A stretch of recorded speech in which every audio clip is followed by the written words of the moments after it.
Muhammadu khairul wara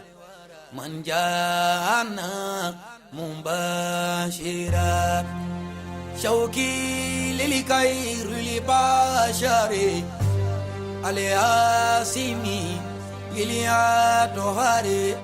al-mustafa min mundore atwairil mundore yazdadu shauki kullama ayan duraku baniya mama. أعوذ بالله من الشيطان الرجيم. بسم الله الرحمن الرحيم. اللهم صل على محمد وعلى آل محمد كما صليت على إبراهيم وعلى آل إبراهيم وبارك على محمد وعلى آل محمد كما باركت على إبراهيم وعلى آل إبراهيم في العالمين إنك حميد مجيد.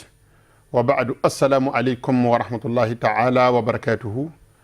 السلام أمتغيني الله سبحانه وتعالى فيك بشتان تورم أما زمي الله سبحانه وتعالى لا نبارينا كبارينا من الله سبحانه وتعالى تكبر كماي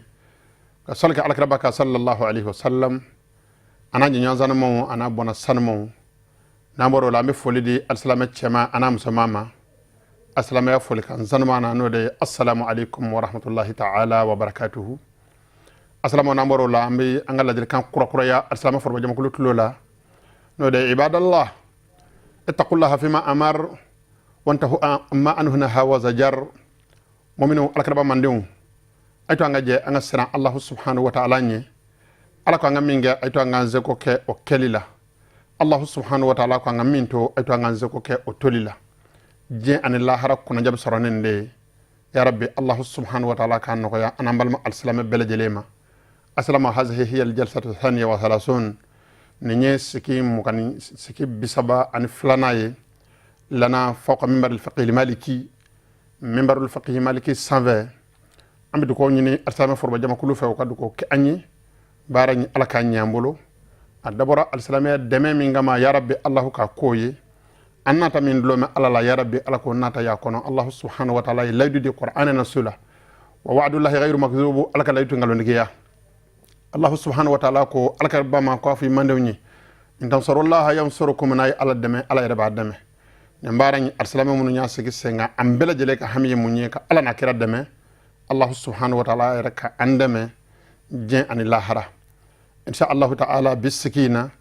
سيكون الكلام على التيمم بما بينك سلامي كو كرنغرا لينغا من نبي ويلي كو تيمم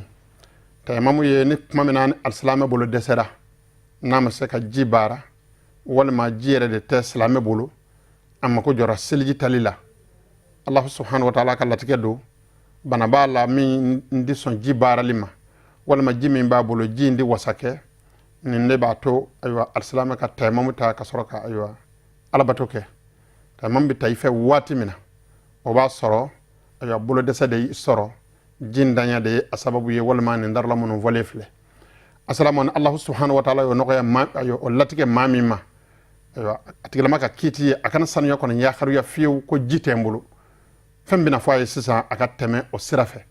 o bato kerangarale Allah subhanahu wa ta'ala alakar sasmana amando kerangarani ay fambi wele ko tayammamu tamam yara lafzu larabukana don shi dambo fa akorde alqasdu kerangrali ya mamtu shay'a ma'ana qasadtuhu ni fa kerangare wasalaha don shi dambo kerangrali yana fuqaha uno yafiku shi dambo yi don yara manyamo alkaba sallallahu mande ma heramo alkaba yo sabatiu alkaba ko sallallahu alaihi wasallam man yuridillahu bihi khayra yufaqihuhu fi ad-din hun mande wona Allah subhanahu wa ta'ala mamin lañini awla ni here abati kala ma famu ya dinena ma famu ne nyumam baw o de be wele don fi makana ko fuqaha o ngana do de kunye lakhdar tikiye amode ka kitabu ka wala wala insha Allah ta'ala bila ziyadatin wala naqsani ande fen waraka wa ande fen wala o don baw yoro o lu fe wa lu ka bengana ko taymamu taharatun turabiyya ko bukuri sanuya de do كبغوري كيكا ايوا السلام السنيه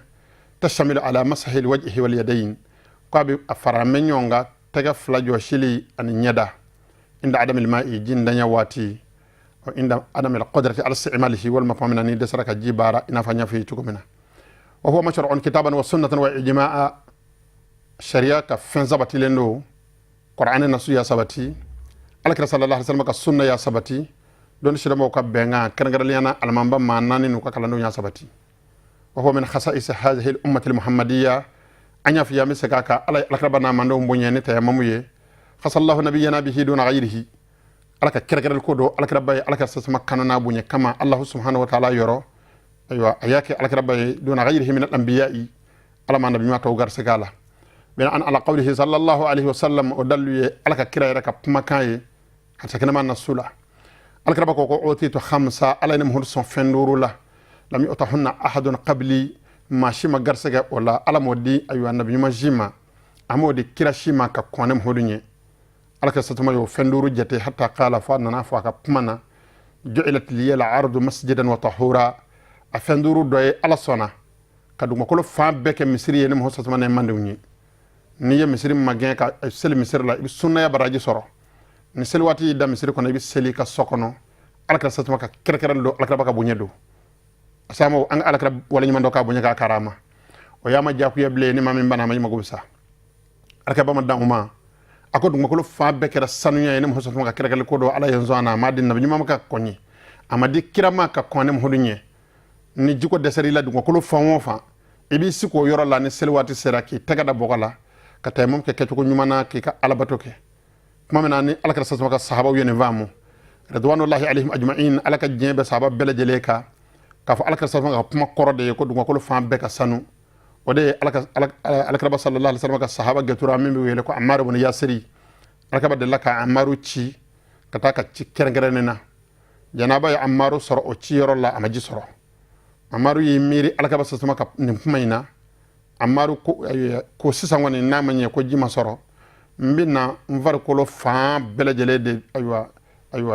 noni aywa bogola jango ka senga batoke amaru yi dadu makolo la aywa tamarraga dabati amaru yi da aywa du makolo ka ki kolongolo ko mena fa daba ba kolongolo chokomina kasor ka batoke summa atan nabiyya sallallahu alaihi wasallam asaraka alkaraba ma kishin nema be alaka kirama ذكره له أي بمن يفو الكرباي الكساتما كوما كو إنما كان يكفيك عمارو أكون نمبكم بو تيندو دوما كلو كرا سانيا نم هودي ni imma ko be sanuya la ibse ka sanuya ni aywa dugma ni bokoy ngay ya miri de ko koliye farko aywa jika farko lo fambe soro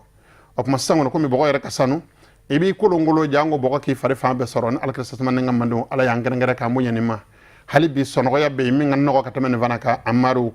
انما كان يكفيك اتبي وسا ان تقول بيديك هكذا ikakeni bolu fla yin jogo inga summa tayammama amamahu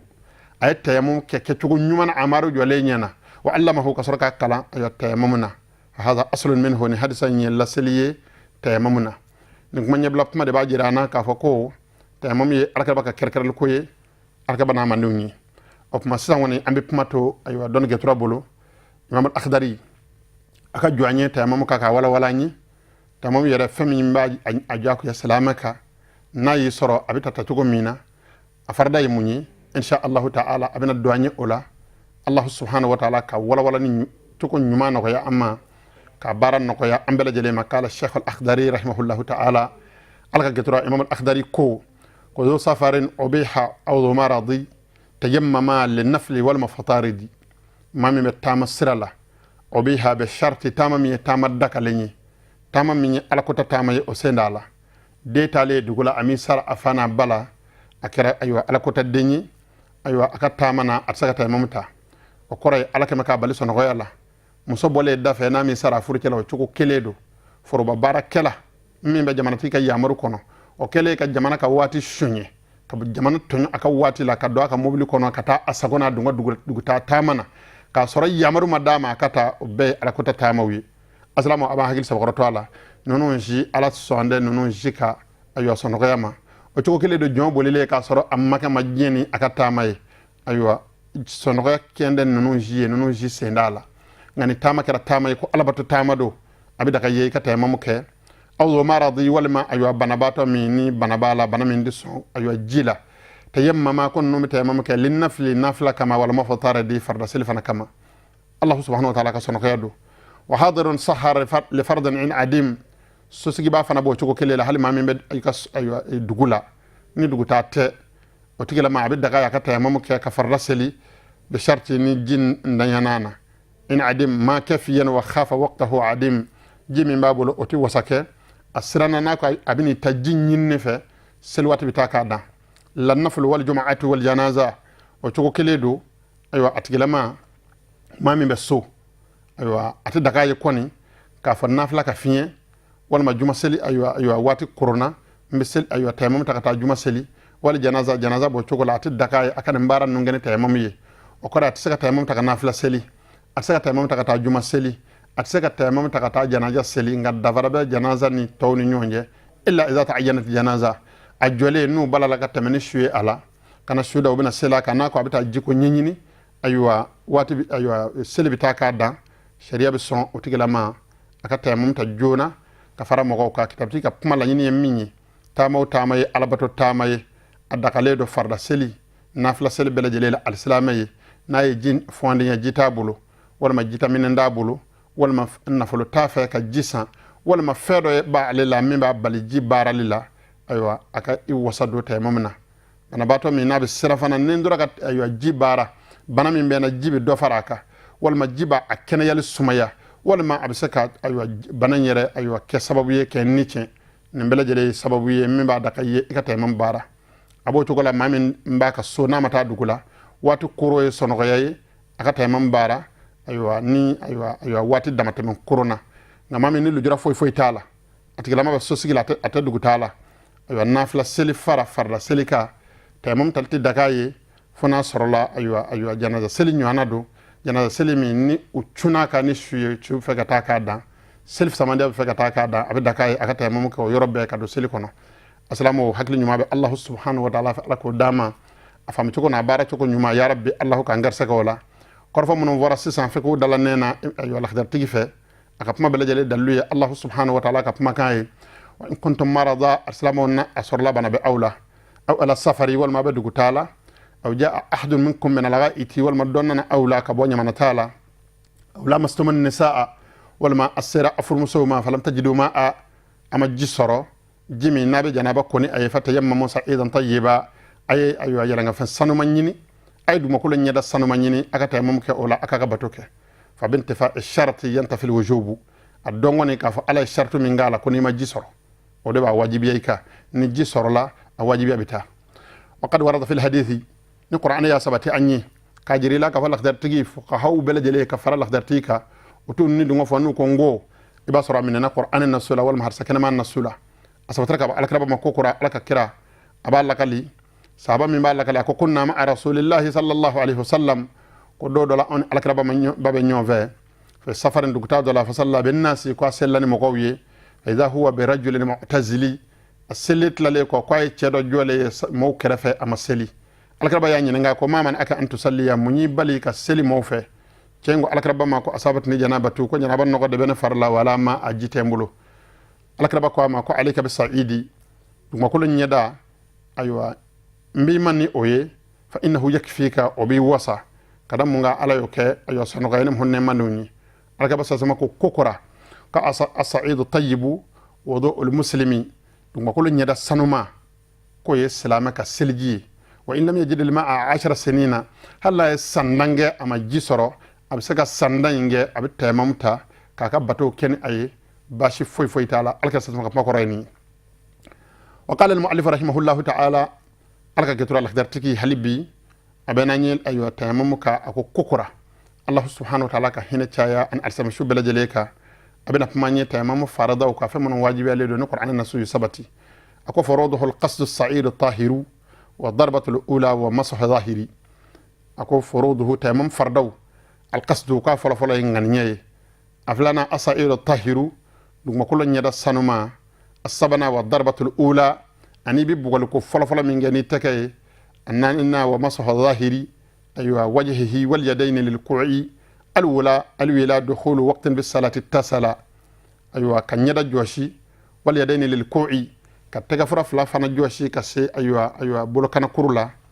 al-wila ka ke ka tugu nyona dukhul waqti salati salwati fana doni ittasala akatuku selwati la an selwati kana dafara ka bonyona atlale ola ay fami fu ye ko as-sa'idu ko ayo yela nga fin abino fana wala ye don shi dama usarabe Allah subhanahu wa ta'ala de ka ala kanu sara kayrala okuma balawni mashiba de kungolo geleya ani hakili geleya kanunu nobla ki rabi tata qur'anina ki rabi tata hadisala mashiba bebe boy yende barsabu yu shidi alama emi tadi ukalle man yaka boni tay uka ala don ka boni tay sere yoro men tseka se ishita boy ka jin kanu bana mini minache o bele jele ko fe ni dari yere la opma ibi tata ka nyami abin nyami ma wa abin nyami ibi ke sababu ka nyami moma o balaw bele jele la ayo kodando ala ka ngishama mami nyine do assalamu fe kerengere lena arsama dem sem ve ay to anga je anga sabali anga to anga don chokorbo ko ni yakato ka sa'idu nyefanye ako so ma sa'idu turbu wa tubul hajar fambi wele ko sa'idu ko yela nga fin aturbu ko buguri mugu none be yadoy wa tubu boko biriki fana yadoy al hajar faran none ya be yadoy athaliju nezi mimidda du makoloka ne du makolo de ba wolo o yadoy wal khadu boko doro o yadoy wala zin zahar an fen no bangina du makolo nyeda sanve abela lamaw aboka lama afara lama ma dama du makolo min jinsil ardi ma dama du makolo non ya dodo lam yughayyiru san'at adamiyyi adama de ka barama yelema ni karoto bila izini fe hal nasara la sile bokoy te momti ko kable shima bo chokola pentri bo chokola ngamma dama du makolo nyeda ya zatu do alhamdulillahi rabbil alamin ba ayo ba shi foytila aka puma koroy anga do nga fata mam farda fajiya woroy akelengele bena daludo asabati me ka alakrabama aka fala ngania dalu anya joye kachaya ni wala daina alakra sallallahu alaihi wasallam aywa ngania dalu fu anyi qur'anin nasu ya ngania dalu fu anyi ande menaka anya joye okuma dalu keledo aka fulana ako as-sa'idu tahiru ko dugma ko nyada sanuma aka puma koray dugma ko nyada shiya belejele a chichen a fara anneji abogo dugu aywa doro as aywa abo akoko dugma kolo abele dugma kolo annone ya belejele adalu ya Allah subhanahu wa ta'ala ka puma kan qur'anin nasula fatayamma musa idan tayyiba ni Allah subhanahu wa ta'ala ka jon ni aywa amasa ga jibara wala mama jisoro aywa ni tayammum aywa sanuya mako jorala ay tayammum ke du ngakolo nyeda sanumana du ngakolo nyeda la nyeda minaka sanu adalu do alkara sallallahu alaihi wasallam ka puma kan Jabir ibn Abdullah ka aywa hadisala ko alkara bako ju'ilati li al-masjidu tahura ju'ilati li al-ardu masjidan wa tahura du ngakolo faabe kera nyi misriye an sanuya imam Bukhari ni lakali imam Muslim fana ya lakali assalamu alhamdulillah rabbil alamin aka pumana la khadati ka pumakana aywa tayamamu farda sabana o bolo kala fla aywa joshili nanina o nyeda joshili o dalu ye Allah subhanahu wa ta'ala ka pumakan qur'ana na suratu maida la tayamamu ayala famsahu bi wujuhikum ni alaka jona bi tayamamu ta aya nyeda joshi wa aydikum aywa ani abulo kala ana tega fura kase aywa tega kuruma bolo kala kabo aywa tega kurula kata nongona insha Allah ta'ala manya fala bina okiti fiye wa qad sabaka laka dhikru aywa hadith Ammar radiyallahu anhu Ammar bun Yasir ka hadisa tamana inya korasasa aywa abi famu ola ka donga fo ne venunu aywa fardawdu alaka sasama Ammaru kala tamamuna aketo ka tamamu barake ay nyeda joshi ina fo aywa ay tega kala joshi ina fo ay nyeda joshi chukomena Bukhari ya sabati Muslim ya sabati tamam aywa bara nanina aduruna almuwalatu wade ka ke ka sama nyona almu'abbar anha bil fawri min bi wele foka haw fep ma chamana kokora o ka kitabu la ko fawru aywa koray jumenye teliya aywa alloga teliya de na teliya min ngodo akorate ka fayki aywa ika bara teliya ko jugo ka goniya ko jugo foka ta defo ke ka soro akoray de niya damene ikanati ke ka bo nyona ika ke don foka ta dafa adalu Allah subhanahu wa ta'ala ka puma kan alkaba sasuma ta'ala sura min qur'an kono aya bisaba an aya saba Allah subhanahu wa ta'ala ko wala tubtilu amalakum ni alaka jom na bara nyuma ndamene ayru kanachi ka bato damene ka tigetiga tugo chejugula obi bato chi o kama ni ya damene iba tugo nyona fuka ta dakenye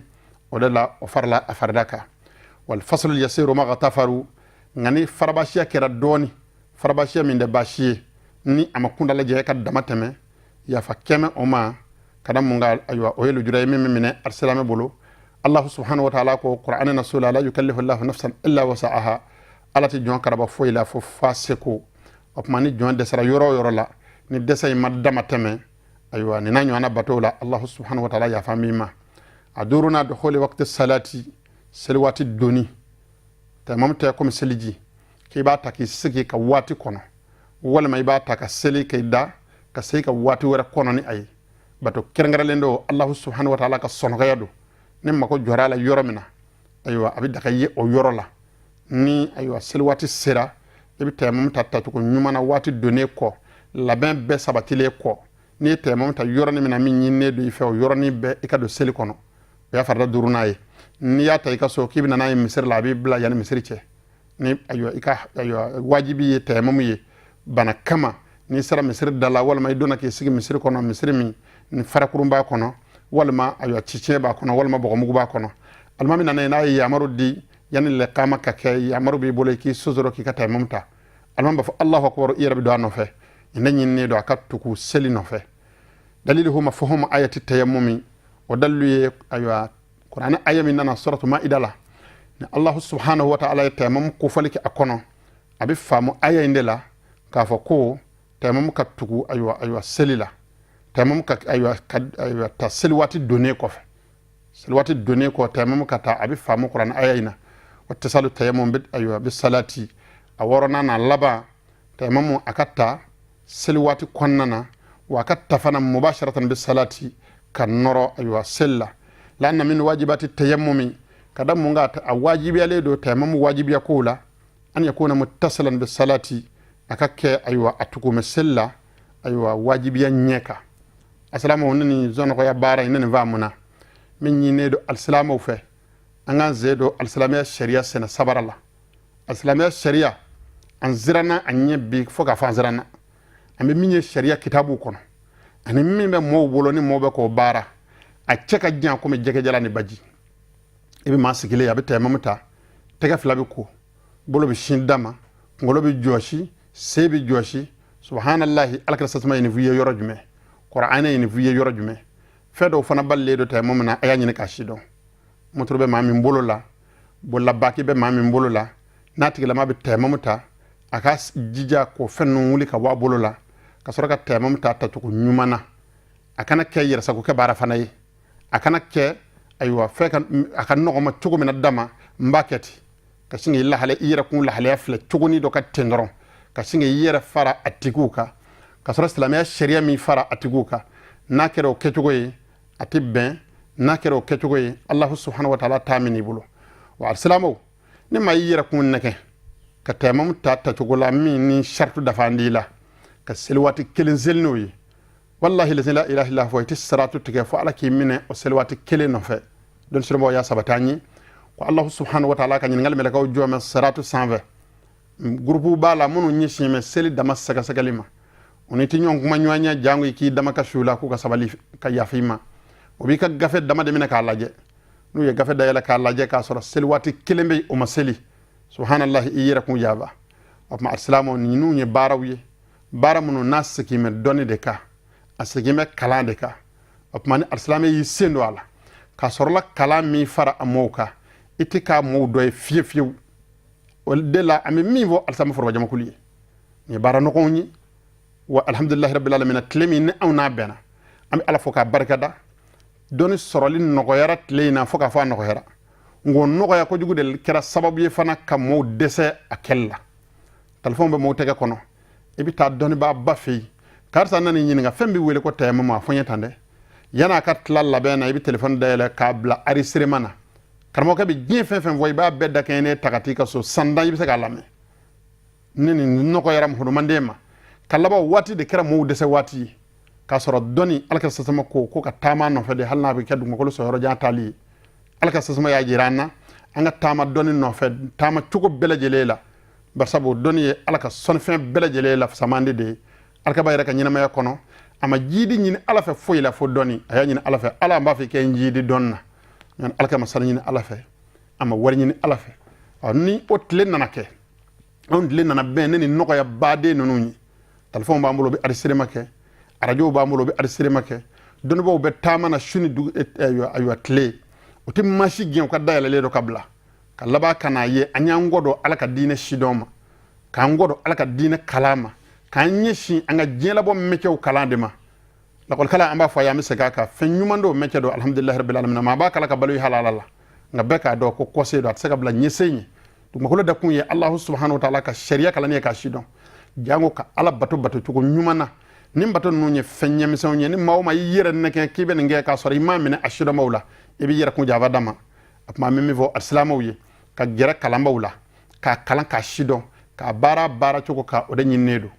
nga ka mo fle dama mo ba ke nyira ba ke ni yako ke tugo la abele jelebi ci ibulu korfa la bay mi amil la dilis sabakoro ke amala ka wiye kadam munga oluka tabiya farfa be uka bara bele jelela ni yira kun farfa ya to yira ke tamam ke baye kasoro asharti tila ibi yira kun ka ibi yira kun java ami ala deli korfa afam ci ko nyuma allah subhanahu wa ta'ala ko noko ya muhammad ma allah subhanahu wa ta'ala yisra mun noko yama to bu kala yisra nyuma bay bi kata dinen nyedoma ni ngafe mise nunu abetara dila to bu kana ngo kala bo chokola balku kala bo chokola kalande ñu seko bele jele ke kan ven nu vara nyonga dugma kitabu la ka taradi nin kan nunu na ka yereke ka jeze ka songa sebe koro noko ya lama salama ton ñu cesri ka baraw sebe koro sigi singa nimbe kunyi munyi allah subhanahu wa ta'ala batuli nyaka saka shidon bar sabu ala batuli convient ka goazan de do ati foi de la nibi batu minge anyi ni ka nye shidon ngano tile de nana ben mawla halaya man njoko ina ibe balku sambi wara sambi se kinyat saka al-fatiha kala no sigira ko abita mam ko tay yere neganaye ma min nyini allah subhanahu wa ta'ala fa hagli ma ba ala fa ala ko dama ala ko kaka ala yakama ala ko ka alkaba sallallahu alaihi wasallam bunyana baraka kama ya rabbi ala ma zabatira ala ma balon al-islamiyaka ala ma fatru al-islamiyaka barakallahu li wa lakum fi al-quran al-azim